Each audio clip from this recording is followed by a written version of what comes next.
পশ্চিম দিক থেকে কিন্তু কালবৈশাখী ঝড় আসবে, এতটাই মেঘ হয়ে আছে। হাই বন্ধুরা, আমি সুমন্ত। আমি এখন আছি আমাদের গ্রামে এক বিশাল এক খোলা মাঠে। তোমাদেরকে দেখায়, এ দেখো চারিদিকটা কিন্তু সবুজে ঘেরা। আজকের আবহাওয়াটা বলতে গেলে খুবই ভালো, কিন্তু তার সাথে সাথে মেঘলা আকাশ। এ দেখো,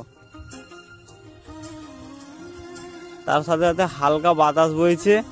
ঠিক আছে, এই মুহূর্তে খুবই ভালো লাগছে। আর এই নিরিবিলি জায়গায় খুবই কিন্তু পরিবেশটা খুবই ভালো লাগছে। আর দূরে কোথাও সবুজে ঘেরা দেখো, সব মানে হচ্ছে গাছপালাগুলো খুবই ভালো লাগছে। আর তার সাথে সাথে কিন্তু এই যে গ্রামের যেসব মানে হচ্ছে পশু পালন করে না, তারা কিন্তু মাঠে এসে চড়াচ্ছে। এ দেখো, যেমন এ দেখো তোমাদেরকে দেখায়, এ দেখো গরু ছাগল চড়ছে। আর আমি এখন আসছি এই খোলা মাঠে, খুবই মানে হচ্ছে অনুভূতি করছি, এতটাই সুন্দর লাগছে কি বলবো।